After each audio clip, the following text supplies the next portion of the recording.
you don't see many people throw curveballs anymore. And yours is just so deceptive and so nasty, especially since you throw that hard. I think like since I was young, I've always been able to like supinate, just like get on the right side of a baseball. I think I got like weird, like strange, like wrist alignments, just being so tall. I walk around like a weirdo too. Like I got strange wrists, but I've always just been able to like spin a ball well. I always struggled with like command of it, especially when I was younger. But I think like the consistency of throwing it more often, I got a lot more comfortable with it. And I think as like I got stronger and I just became more like aware of my body, like better proprioception, I was able to kind of like put it into a zone. And like the only thing I think about now is I don't even necessarily try to throw it for a strike ever. I just try to throw it like as aggressive as I can and make it look like a heater. Like if I just threw a fastball down, I'm trying to throw it like 45 feet. I want it to look exactly like that heater.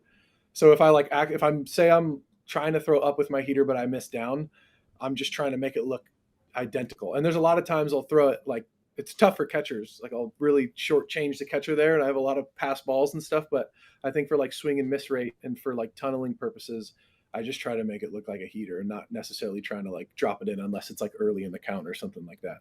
No doubt. Are you big on analytics? Are you studying your pitches and all that kind of stuff as well? It depends on like I like all the spin efficiency stuff and like when I'm good, when I'm bad, like what I feel. I think for me, like physical cues, I can feel I'm always going to be more like athletic approach. Like I'm not really going to like nerd out on stuff, but I think sometimes if I can marry the two with what I feel physically and what the metrics, what output I can get from that, and if I can kind of combine the two and like use that to make me understand when I'm throwing a good one, that's kind of what I do. So we have like X and Y breaks, X and Z. See, I barely know. At the stadium, it's like shows us like the vertical and horizontal metrics, and I look at that all the time. Like some people radar peep, I do both. I radar peep and I look at the two numbers, and I just try to see like which one's good, which one's bad. And a lot of times too, you can tell from the metrics if I'm like late or if I'm early or if I'm something like that. I can kind of just like expedite the like adjustment process. So That's it's been amazing. super beneficial for me. No doubt.